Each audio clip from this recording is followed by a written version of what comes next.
1977 paper titled Economic Growth with Social Justice, B.R. Shenoy, an Indian liberal and economist, spoke about the relationship between consumer sovereignty, economic freedoms, and social justice.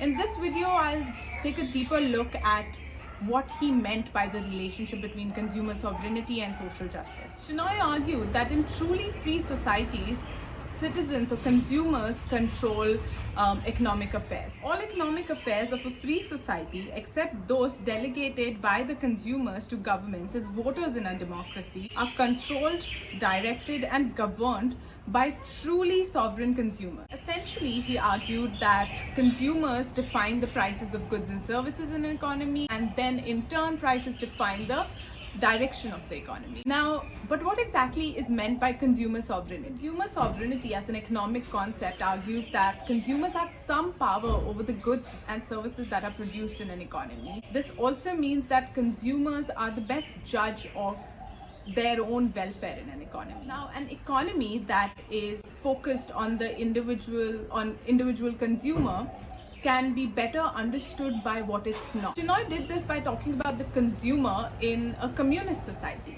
In his paper, he wrote, in a communist society, the state determines the needs of consumers, arranges the distribution of goods and services, and allocates resources among alternative users. Individuals do not enjoy fundamental economic rights, and forward markets do not exist. What did Shenoy mean when he used the word social injustice in this context? He defined social injustice as an inevitable state under the socialist economic system, which would inevitably then reinforce various inequalities. These inequalities, he argued, would be reinforced through monopolies, privileges, and even subsidies.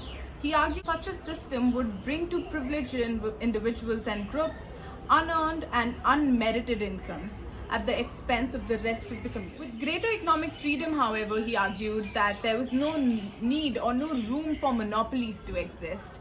Now, there was also no need for monopolies in production, distribution, imports, and exports.